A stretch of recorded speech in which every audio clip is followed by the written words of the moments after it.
Welcome to the Transform Sales Podcast, where forward-thinking business leaders come to share their experiences and ideas, learn from each other, and amplify their results together. Hey guys, it's Amir Reiter with the Transform Sales Podcast. I'm here with my guest and good friend, Mike Farrell, CEO of Greenleads. Mike, what is up, man? How are you? I'm great, Amir. How you been? I've been good. I'm excited to have you on the call because you are what I would consider an OG, original gangster in the outsourced sales industry. You are the COO. You ran operations for By Appointment Only, one of the other shops out there, and then you successfully went on to run Greenleads. So a lot to learn from you, man. Thank you for joining. Super to be here. So I got many questions, but I want to start off with the people listening to this podcast. So people listening to this podcast are oftentimes first-time buyers of sales services, B2B sales, lead gen services. Sometimes they are repeat buyers who have been victimized by themselves and it's failed, and now they're coming back because they know that even hiring SDRs internally is not a walk in the park. And the idea here is that anybody who's listening here to kind of listen not to all of the awesome buzzwords that people throw out there, but literally the mistakes that people make. Because as we know, we learn more from the mistakes than we do the positive stuff. But we live in a society where we glorify the wins, but we don't glorify the losses that got us to the wins, right? So I'll start off by maybe before that, how did you get into outsourced sales and why are you still here? If you're crazy, tell us about that. Yep. Well, so the first 20 years of my career, I was in the computer reseller channel, right? So, so I ended up in 2003, so 20 years ago. It was with a publicly traded reseller prior, and I just got, the rat race of the publicly traded company back then was, I just wanted to go into more of a startup, so I joined By Appointment Only as a chief operating officer when it was in those first few years of its infancy. So, and we grew it over my tenure there, 15 years, and then I left and joined up with my couple friends that used to work for me back at BAO. I remember. Yeah, and came over to Greenleads to be CEO here. So I love the fact that you can be both leader, owner, employee. Like that's a lot of people don't have the I would say like willingness or a lot of people can't do that. And I think when you told me, I liked it because I was like, I know I can do that. I'm trying my hardest to get myself fired and find someone to replace me. God willing, that'll happen. Well, during those days, maybe we could like not get too deep into it, but like, was there a mistake that buyers are making back in the day with By Appointment Only that they're still doing today that just hasn't changed? It's been around 15 years. Like these buyers are doing the same thing, and if they adjusted their behavior, the output that they would get, which is usually ROS, return on sales, right, the qualified meetings, would be higher because that's ultimately what they want, and that's really aligned with what sales agencies want, right? Like you want to deliver meetings, right? So what are they doing? What kind of behavior have you seen? Well, I think the first thing is people have to understand where they are in where their technology. All of our clients are technology firms, right? So in the technology industry, software tech space, you got to know where your product is in the adoption curve, right? And a lot of people don't really realize, where the product is in the adoption curve. So if they'll come in and say, "Oh, we want meetings," when they're in the very early part of the nascent part of their product category, no one even knows what their product is, what their category. They don't have market validation. They don't have market validation. So in that early, it's the bell curve, right? So it's that very early stage. There's very few people that are gonna take a plunge on your technology.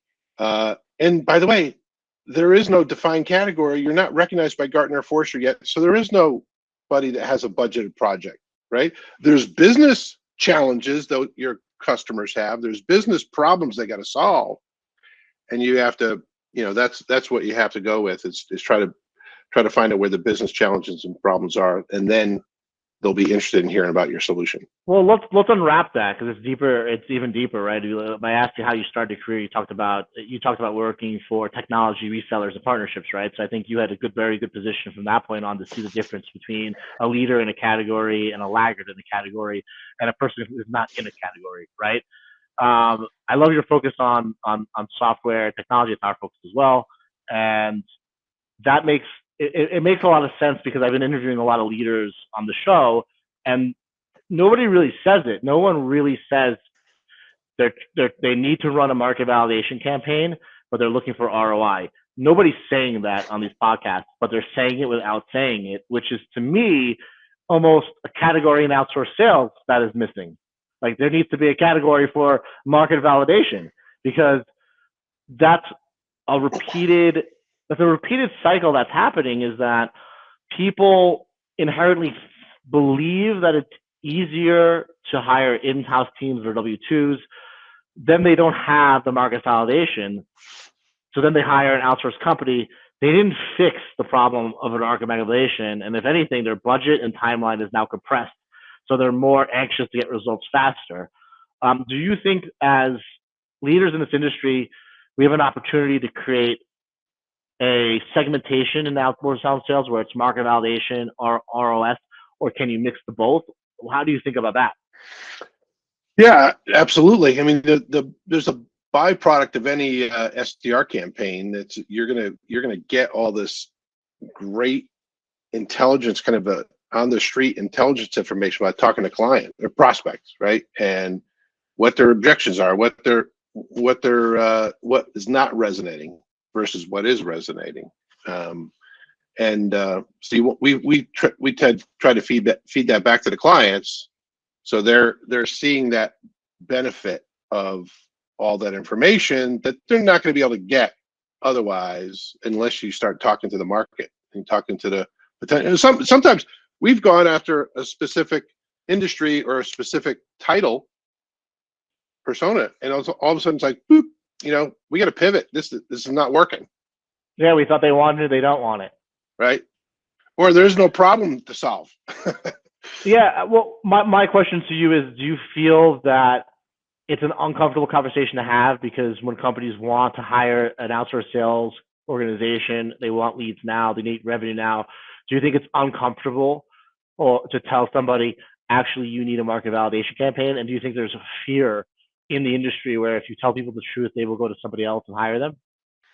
Yeah, we're very transparent with anybody we talk to, and try to be consultative, right? Because we just want to take someone's money and then disappoint, Nobody right? does. So we try to give a little consultation of where they are in their company development, and then try to get the best go-to-market strategy for them.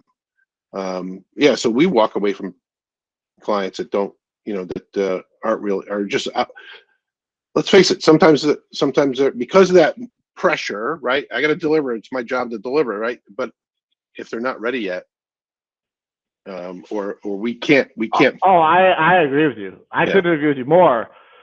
I think what I'm asking is, do you feel like there's this backwards reward system where the agencies that say yes, yes, yes are rewarded with a contract that churns, and the green leads been around 15 years, right? The guys got the experience, are losing deals to newer companies, and it's hurting the industry and the buyer? Oh yeah, I think so. That's why I'm asking it. It happens all the time. We'll engage a client, prospect in a conversation. We'll give them a proposal, and then you find out that they went somewhere else, and then 3 or 4 months later they're back. So I've emailed every opportunity that I've lost to a company that promised faster results. I emailed them in 6 months, and 100% of the time they have a failure rate, and then they don't come back. They don't have money, and they're almost, I guess they're embarrassed because I call it out a little bit too direct. I think you're nicer than me. I'm like, it's not gonna work, and I'm gonna reach out to you in 6 months, and then they have too much pride to hire us, but or hire agencies like Greenleaf through our marketplace, because we're no longer a service company.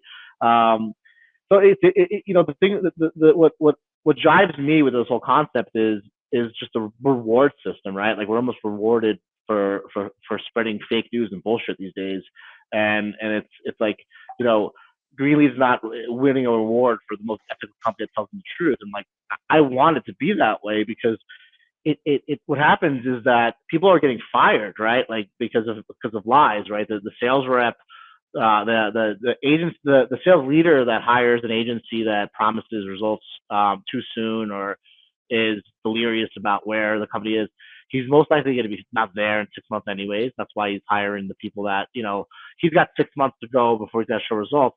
He's going to be more responsive to the company that says, you don't need market validation. I'll make you 15 meetings from month one, right? Versus a guy who's like, no, like this is the truth. Like I don't want to take your money. I said this to 4 people and they get pissed at me, right? So like, how do we get ahead of that? Like, how do you get ahead of that? It's something that I've been challenged with because like, what do you tell their CEOs? Hey, you're about to hire a sales leader and he's going to go with the quick results, because sometimes they want it too. Like, how do we get ahead of that?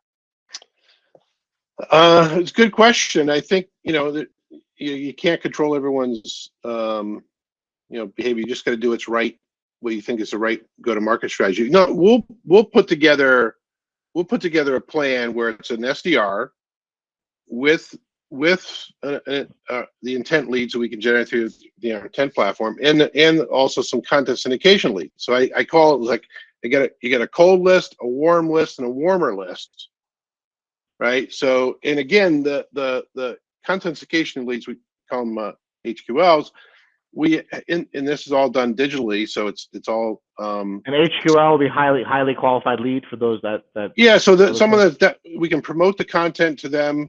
They'll fill out the opt-in form to be reached, and then we'll get in there. We can put some questions, some custom questions, and we can really find the people that may have the business problem, right? Because again, you're not asking a budget question because you're probably, you know, there's not a budget line item for what you're selling. For inbound, yeah. It's you know, you're asking what are your business challenges, because all these new technologies that are being brought out, they have to be faster, cheaper, or better, right? Always. Or they have to. Or they're dead. Yeah, you know, so it's you got to find the business problem, and then you go in there and pitch. Okay, we're going to faster, so everyone's going to be more productive, or we're going to cost you less money, or you know, it's so much better that you're going to, you know, grow fast. You know, you're going to be whatever that multiplier is. So you know, those are the things you got to. If you find those people, those prospects that have some business pain or challenges that you can fix, then you can go in there and pitch your solution. So we can, you know, if you just do it all cold, it's going to be slower, and your you know, the percentage ROS is going to take longer to come in. Yeah, the percentage of conversion to pipeline is going to be less, right? So we try to do a blended approach. Do you think that there's a gap between marketing and sales where they're like speaking different languages, but they're both the same thing? They're both zebras wearing different stripes, and they think they're against each other.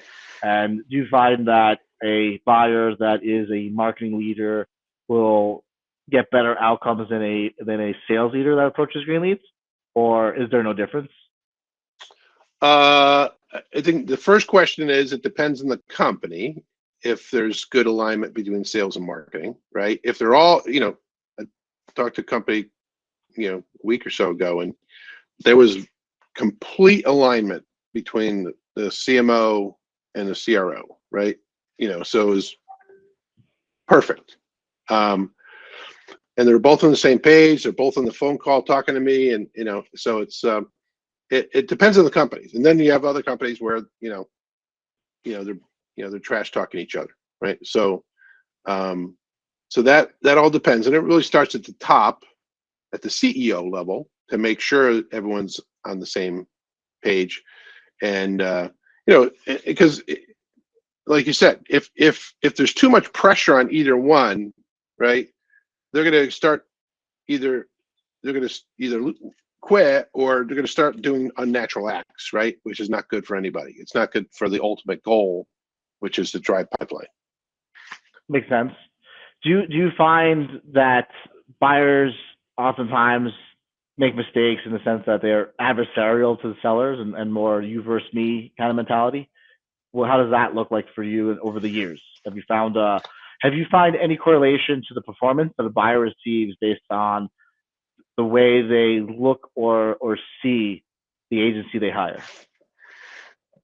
Well, again, the adversary. I think it's getting better as time has gone by, and that's been a topic of conversation. The coordination between sales and marketing.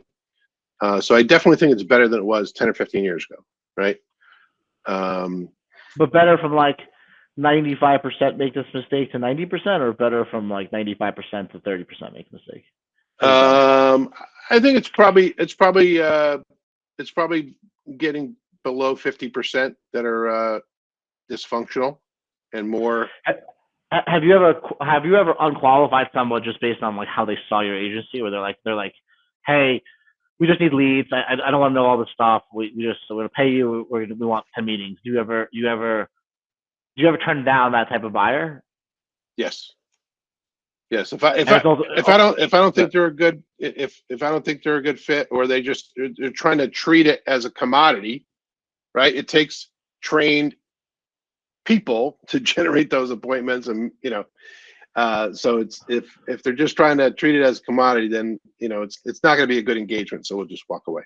Yeah, and I always feel like a good fit means so much more for B2B services like yours and others, because it's not like a product or server that handles 100 megabytes of traffic and you flip it on and it's got 100 megabytes of traffic. It's almost as if they need to actually have product market fit.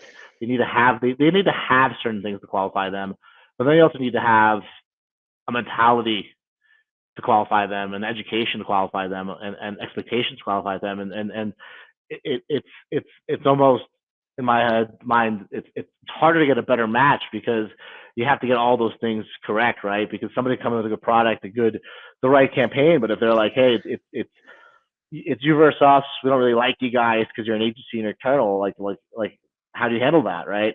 Have you seen that before? Have you seen companies that have the right fit but fail because of mentality, and then companies that have the wrong fit but win because of mentality? Yeah, I definitely think it could. I think you can be successful. When you're not you're not the hottest technology out there, right? You can, if you pick the right go-to-market strategy, right? And there's also the like you said before, if someone says, "Oh, I got to deliver in 6 months," well, we've had clients saying, we run a campaign. They say, "Well, hey, the meetings really had some good meetings. We got a X amount of them in sales pipeline, but we haven't closed anything yet, and we're 3 months in." I said, "Well, what's your sales cycle?" 6 months. Have the whole time. Of course, she hasn't closed anything yet because your sales cycle is 6 months. Yeah. It's only been 3. Can't you do the math? It's kind of crazy. It's kind of crazy, right? Like how are people getting leadership roles in publicly traded companies that expect ROIs on 9-month sales cycles in 6 months? Like, how does that actually happen? And it happens 90% of the time. Yeah. So it's where is that coming? Where is that coming from? What is that a symptom of? A lot of I would say that's that used to be more commonplace, years ago, but now there's some really sophisticated people out there. So I think there's more understanding and more, because I think a lot of this has to do with the dialogue and content and podcasts and stuff like this that people are really benefiting from. I think the vast majority of people now, if you have that conversation with them and they say, "Hey, you got to play, you want to play a short game, but you got to play the long game too, right? You got to generate some demand. You got to get some awareness out there of who you are, right? Whether it's digital, most of that's digital nowadays, right? Whether it be, social ads, programmatic ads, content syndication like we do, events, webinars, in-person events, all those things take time, and obviously a marketing team to execute. But there's a lot more, a lot more marketing automation, a lot more sales automation. So there's a lot more tools out there to give us all visibility to this stuff too. So it's definitely, I mean, you've been doing this long enough. You see, sales has changed tremendously in the past 20 years. 100%. And I think you've seen that content change from 20 years of experience. My only issue with it is the fact that I feel that the companies that have the higher moral grounds, that know how to say no, that really educate clients, I feel like they're losing deals to companies that are newer that say yes because of the culture we live in of wanting instant results and instant access now, right? So I think that's my fear. I have a lot of confidence when I make introductions via the marketplace to green leads because of your professionalism and your 15 years of experience. But I've noticed that buyers they're more, even though they're consuming more content, they're more into the sizzle than they are the steak. Oftentimes. Have you ever lost a deal that you were the right fit for, but you felt like you lost it just because of the other company's marketing material? I don't know if it's marketing material, but just overprom. And there's a lot of overpromising going on up there, right? Overpromising and delivering. And I think it's the buyer beware is they have to do your homework, right? Look at some references or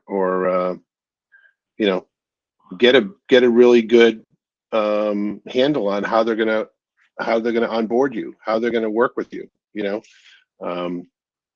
But and no client comes with everything perfect, right? So you got to see how people are gonna each firm is gonna handle on that intake process, and then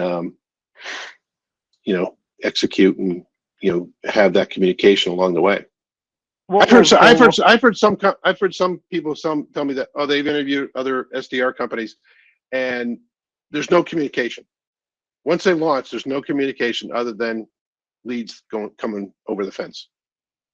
So how do you do that, right? You got to collaborate, and you got to make some tweaks along the way. So that's another mistake buyers are making. They're not really fully understanding the baton handoff. Like, this is a baton race. We're handing batons off. We got to ask the person, did I hand that baton off the right way? What does the baton say about me after I handed it off, right? So it's another thing that it's the ongoing, right? It's not just about winning an opportunity.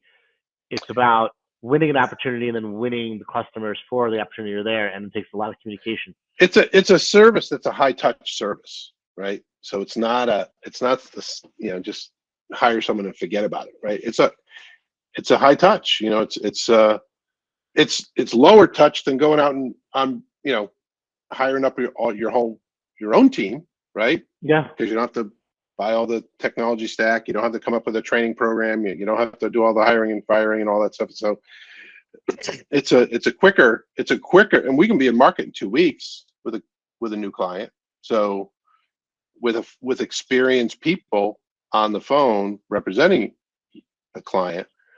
So that's Well, that's a mistake buyers are making. Buyers are making the mistake of not understanding what's really involved in an internal team, and then falsely comparing it to an agency that actually, it's like, this is like 90% difficulty, this is 60%, but their expectation is becomes so low that you become in the red zone just because of their expectations. Like, do you think that that's also something where they're not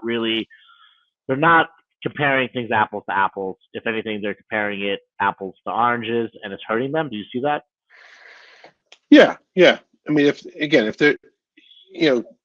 you had if every client had a kind of a questionnaire that they interviewed in all their SDR companies, right? And you got a fully, compared to apples, you'd have a better approach. But not everyone's an experienced buyer. Some people, we get a lot. Most of our clients, our new clients, come from repeat customers, right? They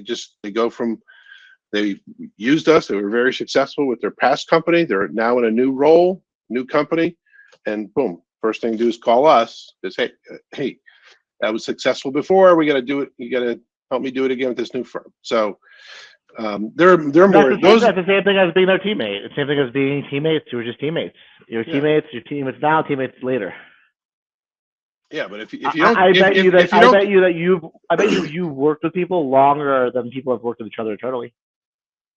Oh yeah. But if that's a question, you should. Yes. Do you have any repeat clients that used you in an old company? Now they brought you on a new company. Because if you do, that's the person I want to talk to. Yeah, that's a good campaign. Yeah. What do we call that campaign? Friends and family campaign. Yeah, we go friends of green leads.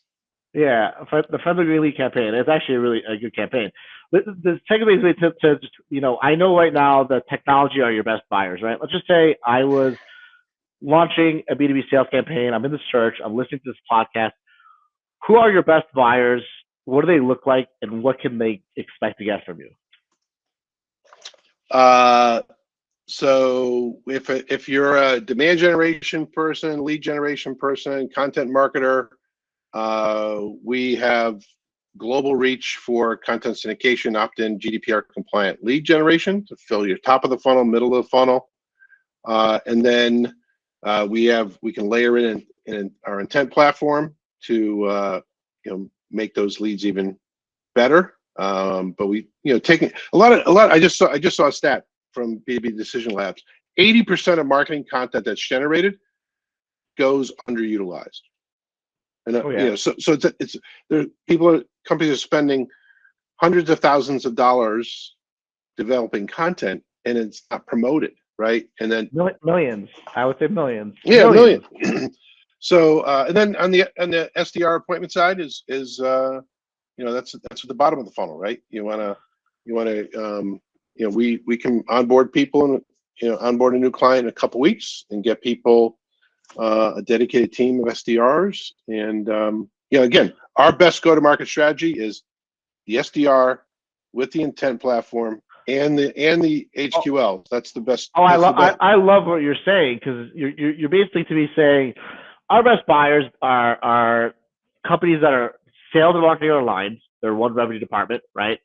And they've invested in content, but know they haven't gotten it out enough and need meetings. You're not only going to be able to generate ROS on sales, but you do it in the right way of using their own content they made an investment in, getting it out there, getting signals. People will decide they want to buy sooner.